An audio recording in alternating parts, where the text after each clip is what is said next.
Hey friends, DJ K.E.V back in action. It's been a few months since putting up a video. Life has been busy with schoolwork and personal training work. By the way, if you're interested in nutrition, fitness, and health tips, follow my Instagram page at HeyCoachK. So anyway, stay tuned. I have more DJ Girl blogs and video posts coming down the pipeline. Plus, I have another Sound Lounge 11 DJ mix on the way. So until then, enjoy this vlog with me and my boo, K.E.V.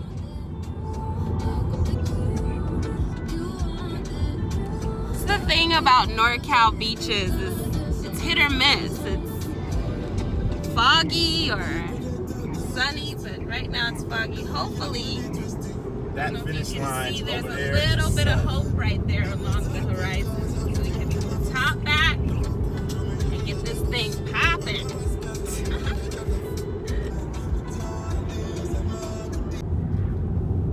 There, the switchover begins. We might have some blue skies coming up. Like, want to pull over and just pull it down? See, I'm hella ain't going down with no shit this time. So cut the bullshit this time. Treat you like a true woman. Yeah. So don't. I want to pull it down now. No, don't.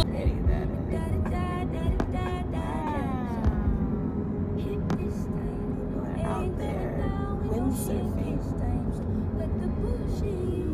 Want to go here? You just cut the bullshit. Yeah, I'll play the new shit. Yeah, I'll play that.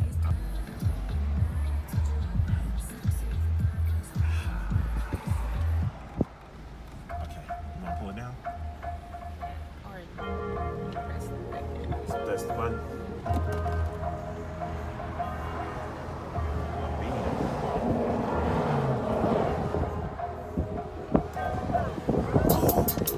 My song said, oh no, my son is on it. Where's your soul, your heart? Where's your love, your care? Where's your light, your stars, your cross? Who can make you forget that we're all in Spanish? They call me like a dope kid, this my college campus. All these women want me like my name was Channing Tatum. I don't even take them down. Kill man, still a one boy. Niggas both here talk about they boy. Niggas be bro talking like they own. Really? Remember when they didn't want me?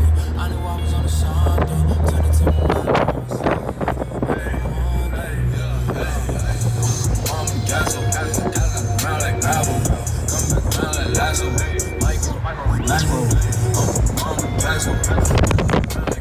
Stay with the fully loaded 9 and a hot Vixen. Drop top, getting top in it. Color blind hoodie, off-white jacket, and I'm already denim.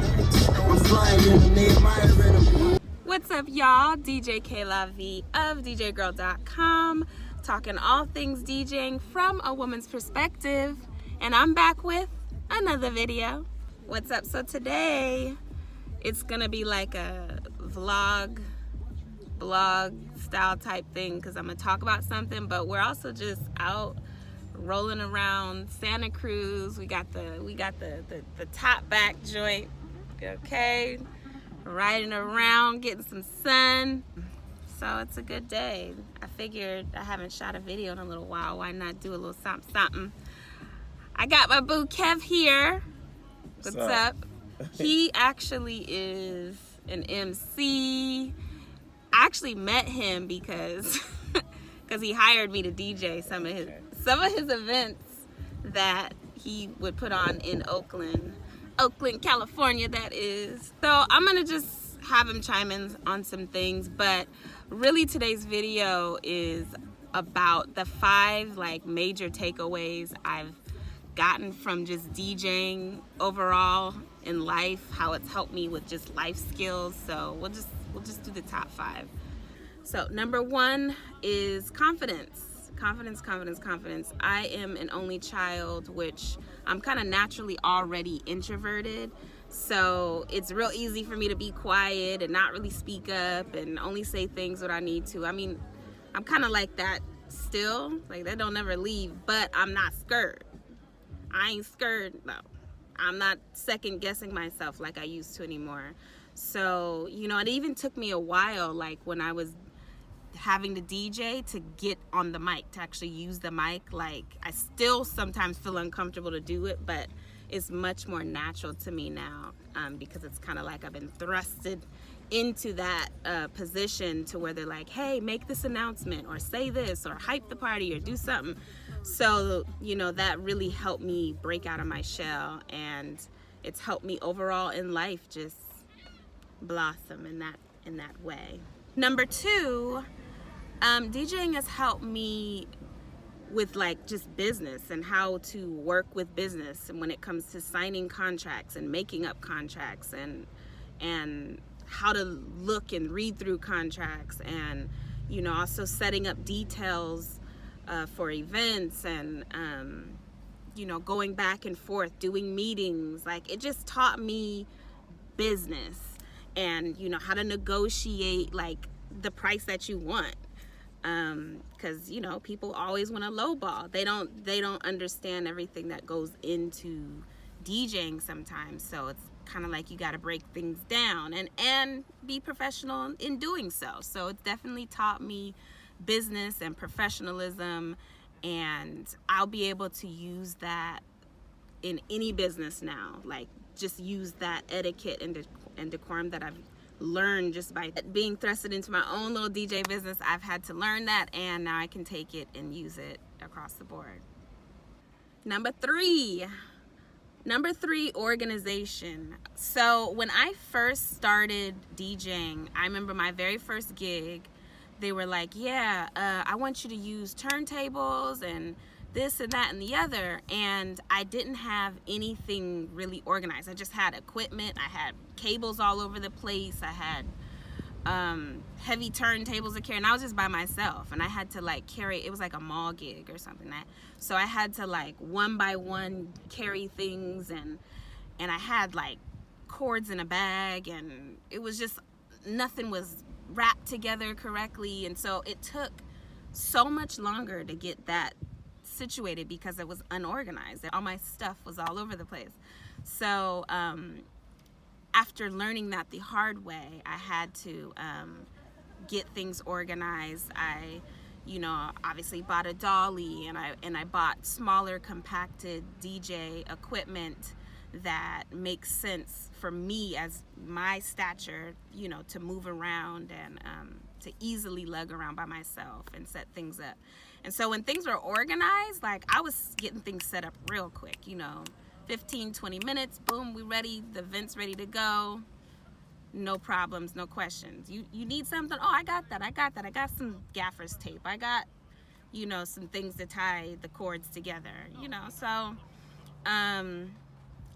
that has been able to translate across the rest of my life. It, like, even like when it comes to my living situation and my car or anything, like, it's just so much easier for me to function and do things more efficiently when things are kind of put up and like, I know exactly where to go find something. I feel like I can think more clear when, you know, my area is clean. So that definitely taught me like good organizational skills. Number 4 is being on time. Like, wow, I had to learn that. I mean, I already knew it, but it got better when I became a DJ, because the party don't start until the DJ gets the music going. So I had to be set up, had to give myself enough time to be set up, to get started, to get the party started. Everything's kind of relying on me pressing play, getting going. So yeah, that really helped me when it came to even doing other jobs and other gigs, to where I know how to give myself enough time now to just get there on time without stress. Because my thing I can't stand is when I'm stressing on the way to an event or on the way to any kind of meeting or anything I have to do, because I'm like gonna be late and there's like traffic, or there's, you know, just something holding things up, and don't want to do that to myself. I've done that enough, and now I've learned that, yeah, being on time makes things just run so nice and smoothly, and everybody has fun because you're having fun. So yeah. Seriously, it's like sometimes you just can't. Are you recording this? No, take that off. No.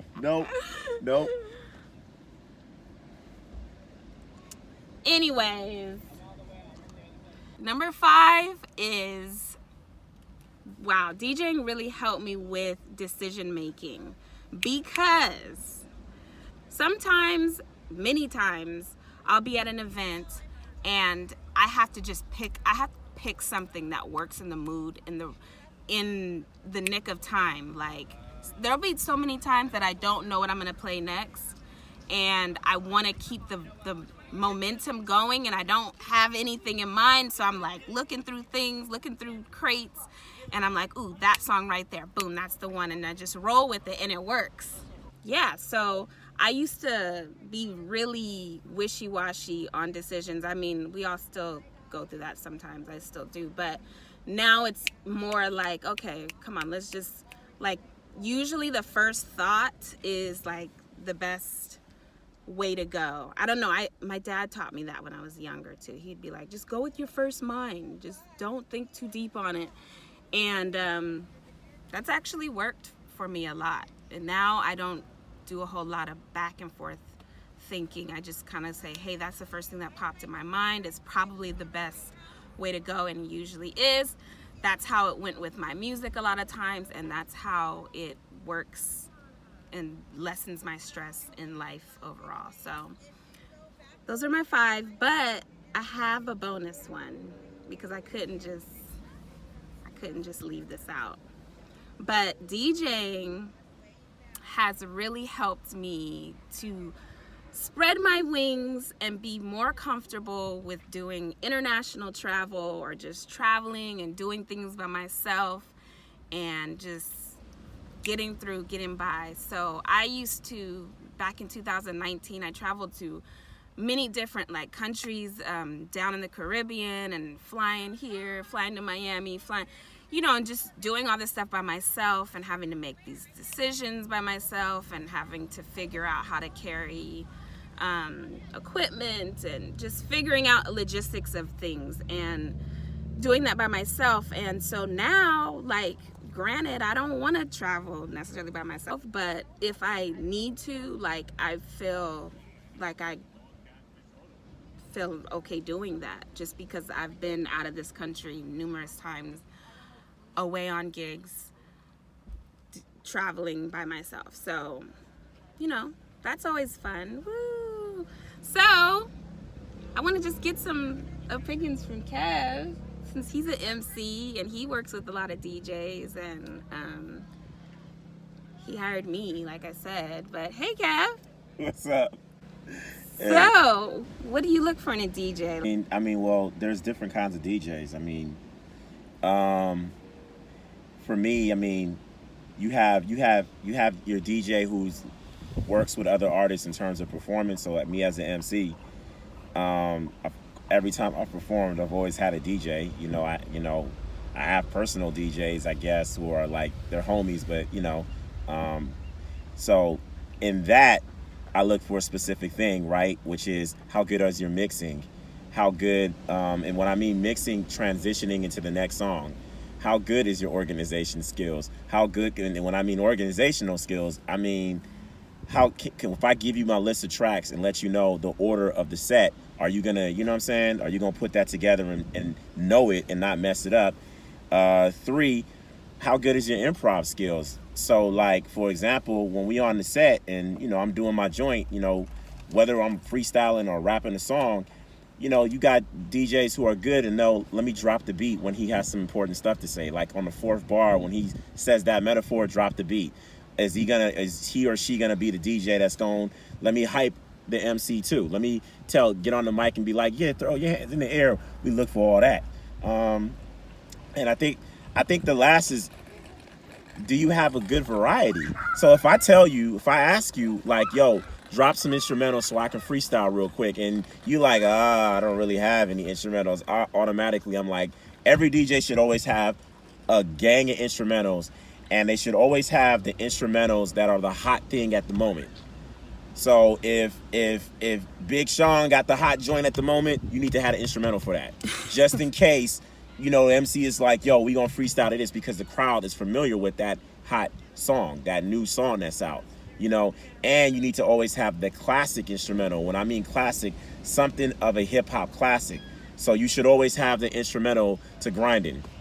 Like you should always, like, if you ain't got the instrumental to Grinding, it's like, seriously, you know, like because it's just a classic instrumental. You know what I'm saying? You should always have the instrumental to what is it? 187 on Undercover Cop with by Snoop, because it's a classic instrumental. But now party DJs, when it comes to events, a party, now that's different.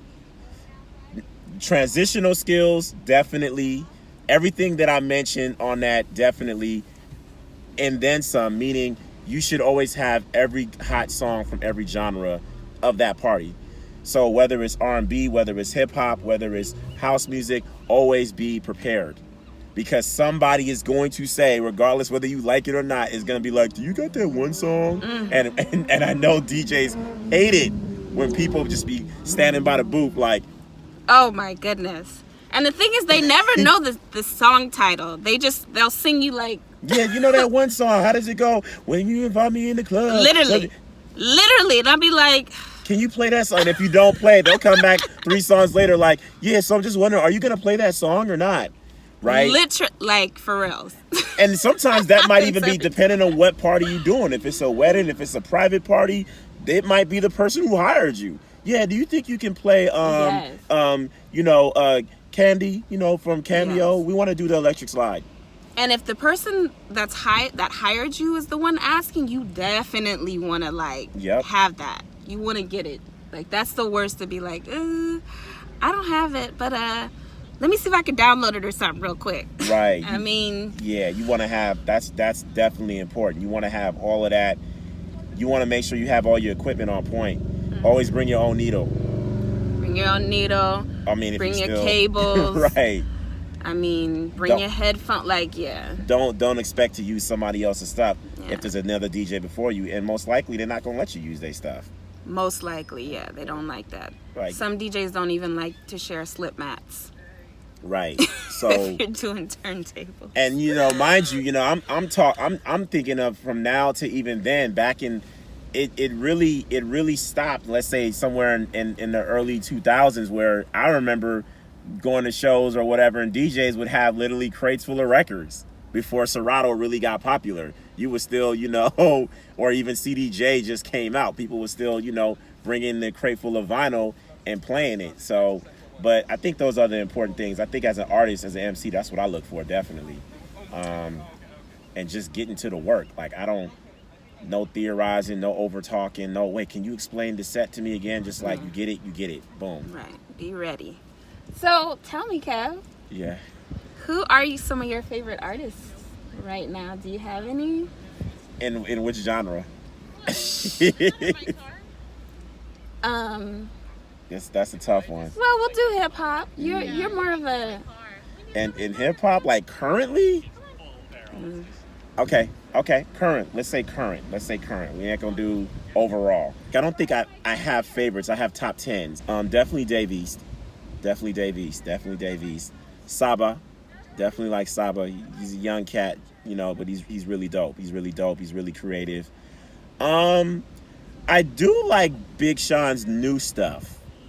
A lot of his new stuff. When he first came out, I was like, but when his new stuff definitely is like, yo, he you know what I'm saying? I like the way his flow is, you know, which I feel like Detroit dudes always be coming with it. They always got a good flow.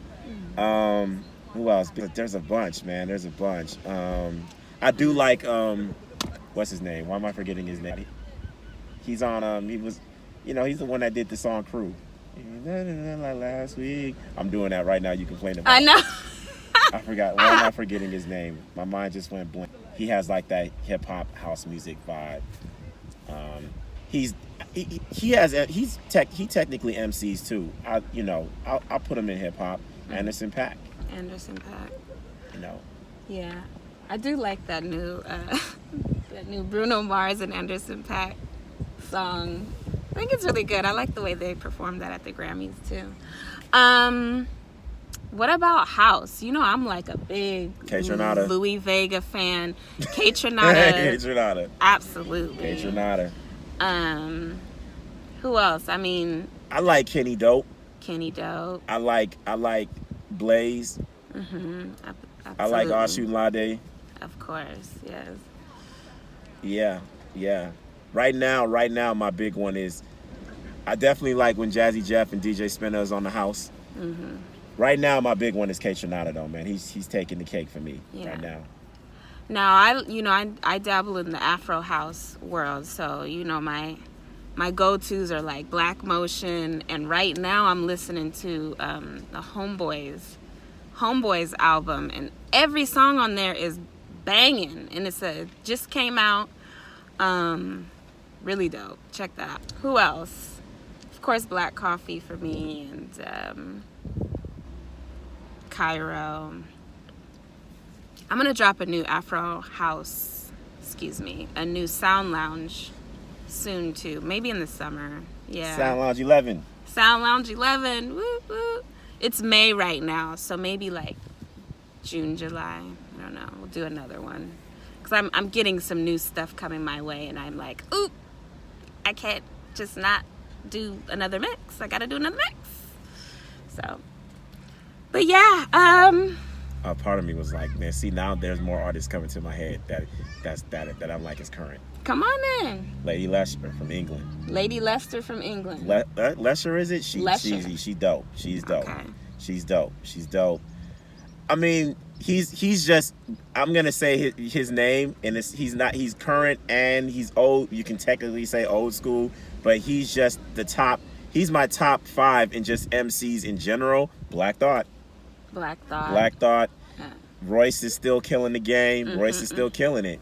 Yeah, I mean, those are folks that I Royce just be 5'9". Right. You know what I'm saying? Those are folks that I be, checking for, like, okay, let me see what new thing they got out and so forth. Yeah. What you think about that? What's that kid's name? Ooh. What you think about that new Montero track? God damn, now I can't think of his name. What's the kid's name? Like the devil shit.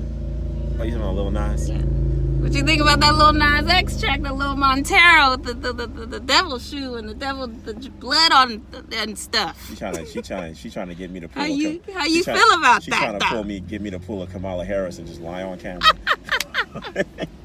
Just be like, America is not a racist country. Okay.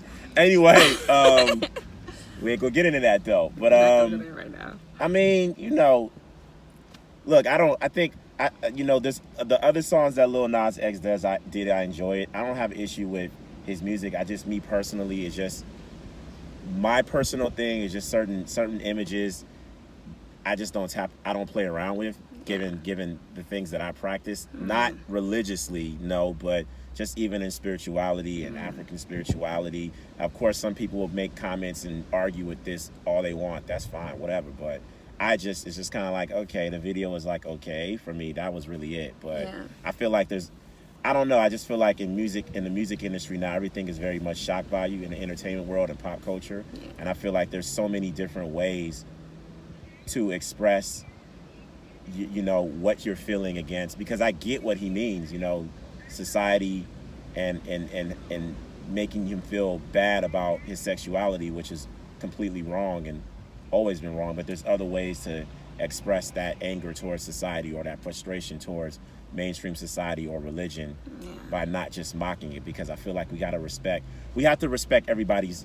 religions and cultures and values. We can't just say, well, this is my thing and you did this to me, I hate you for it, and everything is whack for it, because then we're no different from the people that we hated. Yeah, because he seemed like he unleashed his anger onto us, and we now have to deal with that anger.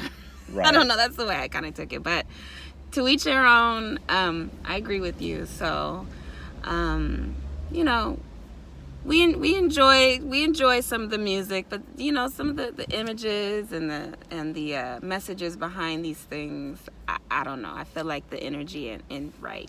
So Yeah, and that's just for overall in general with a lot of the stuff that comes out. I mean, it's not just it's not just this song or that song. Nah, not at all, man. I mean, we've been seeing that in the music. We see it in heavy metal. We see it in all kinds of stuff in music. From hip hop, murder was the case. You know what I'm saying? You know, Snoop was talking to the devil and all that. It is what it is. I mean, you know, I just think that sometimes the shock value can just be a little bit much. And you know, I don't know. Maybe I sound like We Are the World, and I'm just like, I just want to see some more peaceful stuff and things that are just a little calm again. Not just like, dang, man, it's just over. It's at me. Anyway. all right, well, I think we'll wrap it up. Yeah. I'm hungry too. I'm about to go get a burrito. Hey, a burrito. Smile. Peace. You can check out some of K.E.V's music on Bandcamp, link below. Thanks for watching.